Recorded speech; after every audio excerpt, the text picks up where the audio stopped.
He said I have a new car, a new house, and new furniture. The only old thing in this house is my partner. Picture this. You're standing in a brand new kitchen, surrounded by everything shiny and expensive, when the person you've built a life with casually drops a grenade disguised as a joke. New car, new house, new furniture. Only old thing here is my partner. He laughed. I didn't. Because in that split second, I had to make a choice that would either destroy me or define me. 60 seconds later, I said 5 words that flipped his entire world upside down. Hey, store lover. Welcome to the Narrative Hub, Reddit Stories. Believe me, this adventure gets wild, but it's only epic with you. Seriously, you make this possible. Want more stories? Greater adventure? Smash subscribe right now. Smash like. Comment below. Let's go. His name was Paul, and his laugh died in his throat, his smile frozen on his face. He looked like a statue. What? He sputtered. I looked him dead in the eye. The smell of new paint and Italian leather was suffocating. I repeated myself, slower this time, the 5 words. I already filed the papers. His confusion was delicious. Papers? What papers? Lisa, what are you talking about? It was a joke. It stopped being a joke, I said, my voice dangerously calm, when I found the receipts for Amy, and the apartment lease, and the texts. I had to give him credit. He tried to recover. He tried to gaslight. You're being crazy, you're emotional, we just moved in. No, I said, walking past him. I picked up the keys to the gleaming new sports car, his new car off the Marble Island. You just moved in.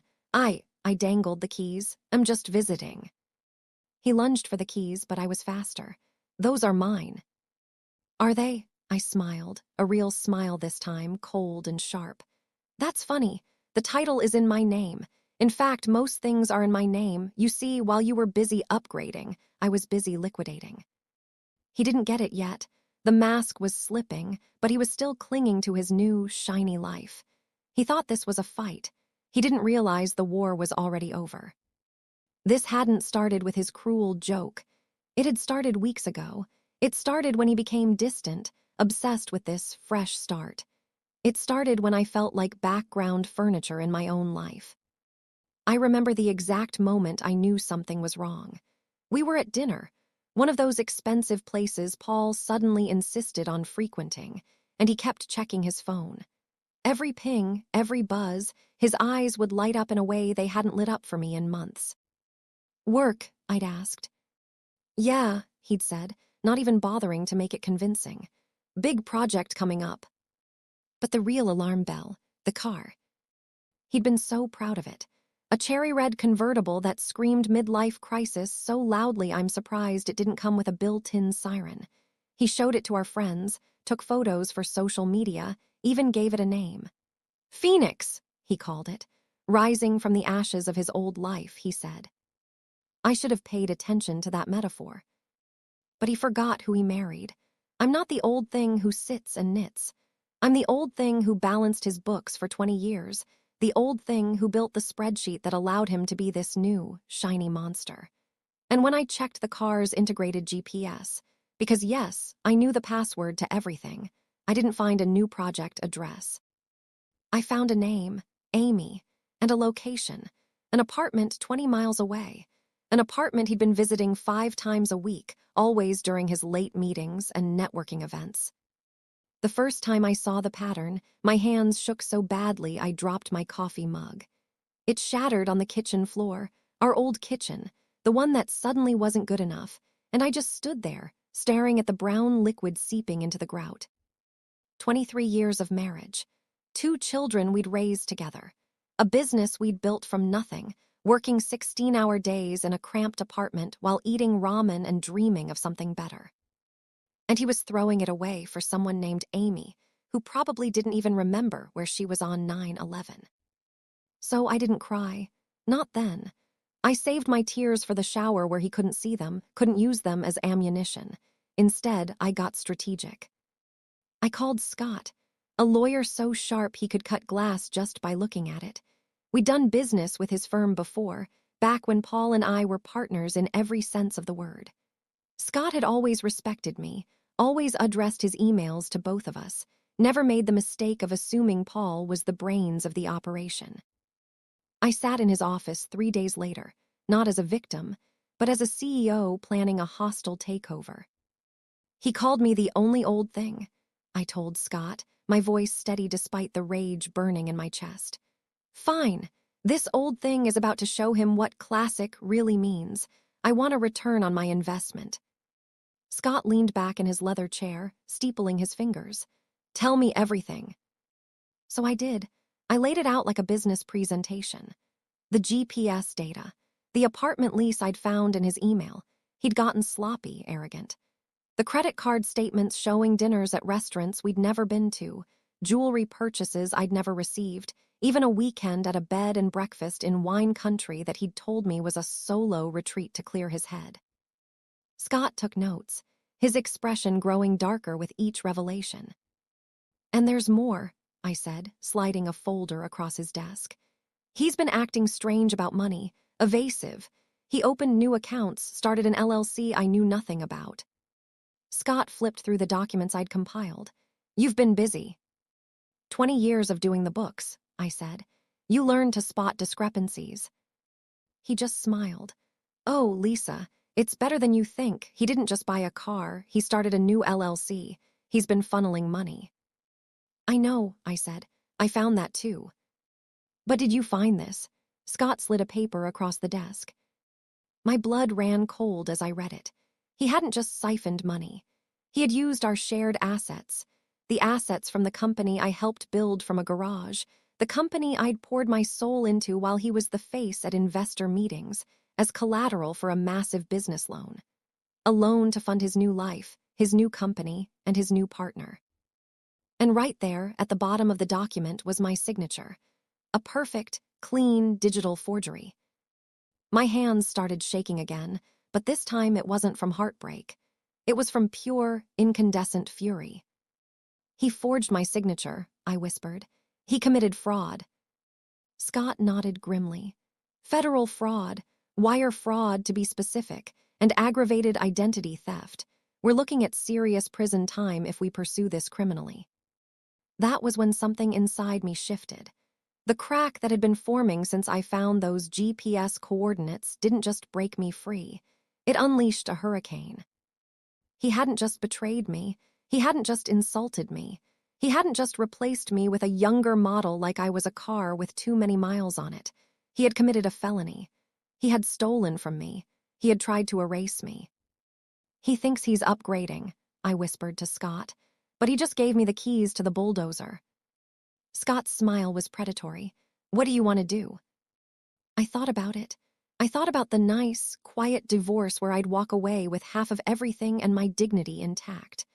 I thought about being the bigger person, about taking the high road, about all those things society tells women to do when they've been wronged. Then I thought about his laugh, that casual, cruel laugh when he called me old. I want to destroy him, I said. Legally, financially, and publicly. I want him to understand what it means to underestimate a classic. The plan was simple and brutal. Paul's new life wasn't just about the house and the car and the furniture. It was about reinvention. He was launching a new company, a consulting firm that would leverage all the industry connections we'd built together. He'd been planning it for months, spinning it as his next chapter. He was hosting an exclusive launch party for potential investors in 2 weeks, a coming-out party for his new life. He'd even had the audacity to invite me, probably thinking I'd be too broken or too dignified to show up. He didn't know I was coming. He just didn't know how I was coming. Scott and I spent those 2 weeks building an airtight case. We gathered every piece of evidence, every forged document, every fraudulent transaction. We contacted the FBI's white-collar crime division and laid it all out for them. They were very interested in Paul's creative accounting. We also did something else, something that required a level of acting I didn't know I possessed. I played the dutiful, confused wife. When Paul came home those last few days, I didn't confront him. I smiled. I asked about his day. I even helped him pick out a tie for the big launch party. You should come, he'd said one evening, surprising me.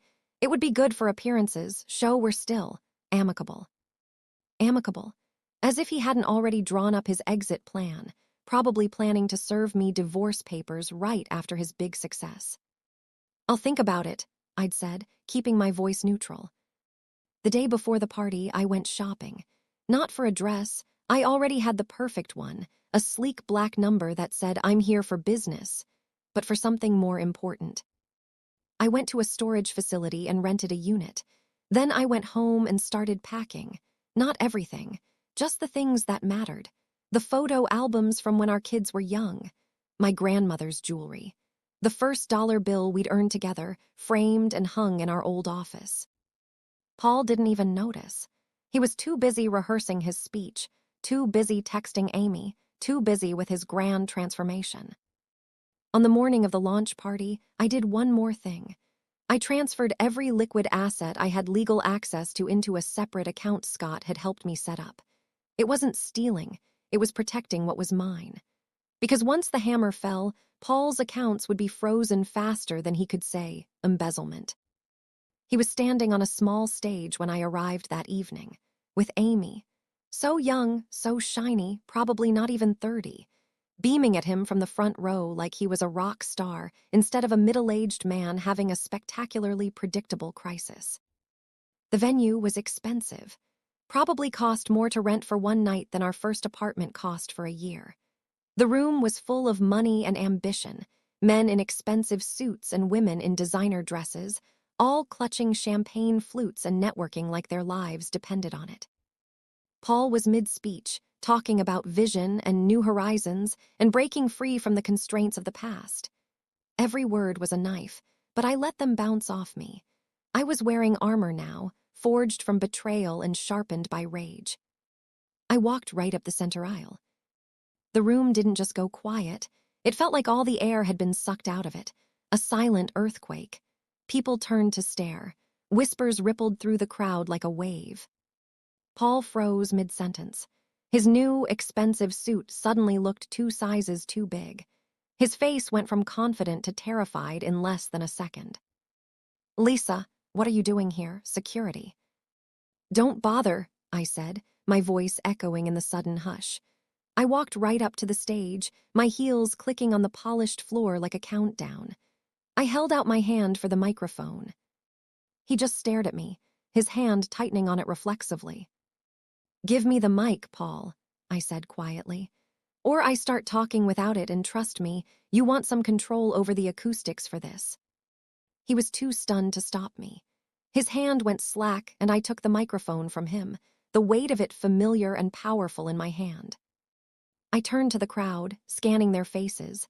Investors, colleagues, people who knew us, who'd watched us build our first company together. "Good evening," I said, my voice steady and clear. "For those who don't know me, I'm Lisa, Paul's partner." I let that word hang in the air for a moment. "The one he built his first company with," I paused, "and the one he's still legally married to." I looked directly at Amy. Her face crumpled like a paper bag, the realization hitting her that she was the other woman, not the new woman. It was almost sad. Almost. "Paul is right about one thing," I continued, packing the stage like I'd seen him do 100 times before at conferences and pitch meetings. "He is a man of vision. He sees things that aren't there. For example, he saw my signature on a $2 million loan application he filed last month. An application to fund this very company you're all here to invest in." The investors stopped sipping their champagne. I could see the mental math happening behind their eyes, the sudden concern, the protective instinct to guard their wallets. "He's a magician," I said, my voice bright with false enthusiasm. "He made our joint assets disappear. He bought a new car, a new house, new furniture." I locked eyes with him. "He even got a new partner. He tried to throw me out like an old couch that didn't match his new aesthetic." Paul's face had gone from pale to gray. He took a step toward me. "She's lying. She's a bitter old woman who can't accept that I've moved on." "Am I?" I pulled a flash drive from my clutch, holding it up like Exhibit A. "Here's the thing about this classic model. I keep receipts. I keep records. I keep backups of backups." I plugged the drive into the laptop, connected to the projector behind me. The one he'd been using for his slick presentation about his new company's innovative approach and disruptive strategy. His grand presentation screen flickered. Gone was the logo for his new company, that pretentious design he'd probably paid thousands for. In its place, bank statements, wire transfers, screenshots of emails, the forged loan document with my signature circled in red like a teacher marking a failed test. And just for good measure, the lease for Amy's apartment, also paid for from the fraudulent loan. I'd included a helpful little note pointing out that embezzlement to fund an extramarital affair was particularly frowned upon by federal prosecutors. A man in the front row stood up. I recognized him, Richard Chen, a venture capitalist who'd been considering a major investment. "Is this true, Paul? Did you use fraudulent collateral to secure financing?" Another voice from the back. "Are these documents legitimate?" Paul lunged at me, grabbing for the microphone, for the laptop, his face twisted with panic and rage. "You bitch! You planned this. You." But he never finished the sentence. Because Scott was already there, stepping out from the side door where he'd been waiting. And he wasn't alone. Two men in dark suits flanked him, their badges already visible. "Paul Morrison," Scott said calmly, his voice cutting through the chaos. "These gentlemen are from the FBI's white-collar crime division. They have a few questions for you about wire fraud, aggravated identity theft, and embezzlement." The look on his face, it wasn't anger. It wasn't sadness. It was the hollow-eyed terror of a man who had bet everything on a single hand, only to realize the person he was playing against owned the casino, the cards, and the dealer.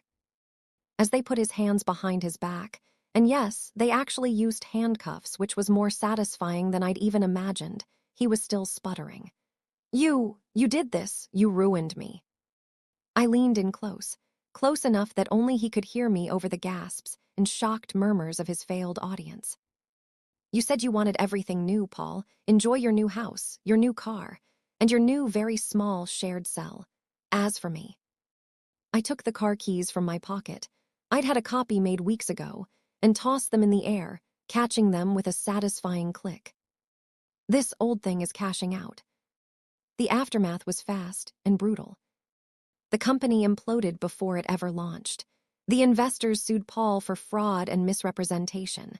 The bank seized the new house, the new car, and all the new furniture he'd been so proud of. Everything he'd bought with stolen money was forfeit. Amy disappeared within a week, her shiny new life revealed as a house of cards built on someone else's suffering.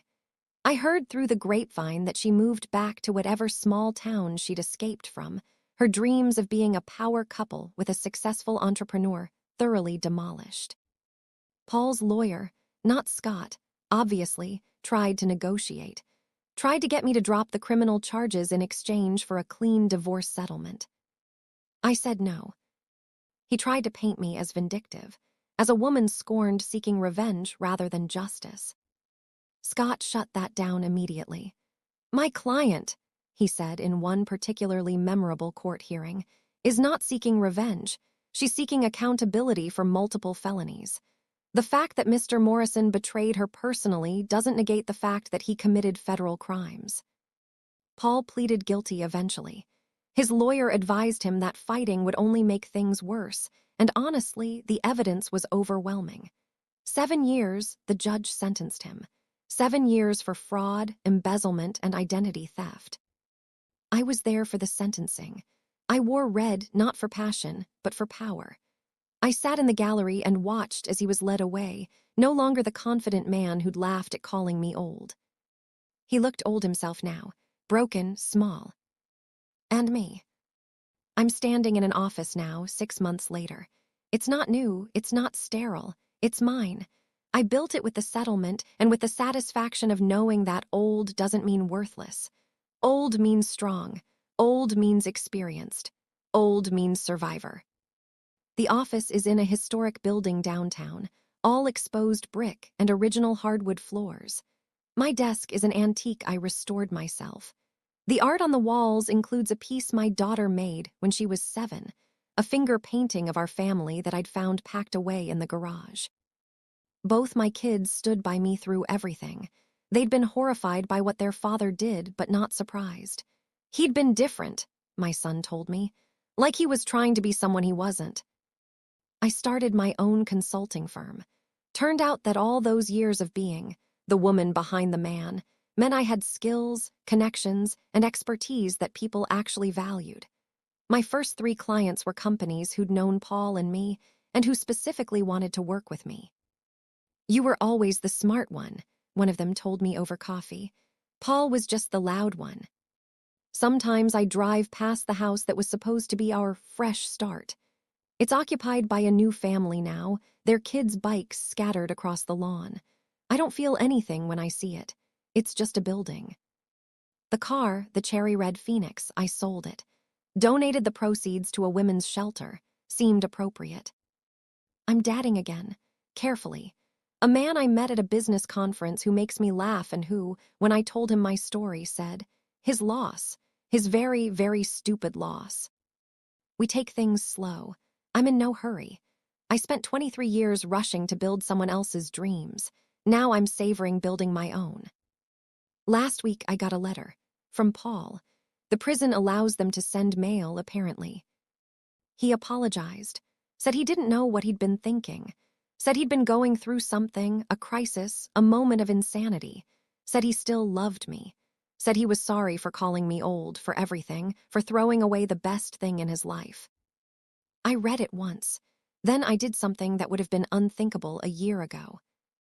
I laughed. Not a cruel laugh, not a victorious laugh, just a genuine from-the-belly laugh at the absurdity of it all. Then I threw the letter away. Because here's what I learned. He didn't give me that line thinking it was a weapon. He gave me that line thinking it was an execution. He didn't realize it was my liberation. He tried to replace me, but he forgot one thing. You can't trade in a classic. You can only watch as it drives away, leaving you in the dust. And believe me, the view from here, it's brand new.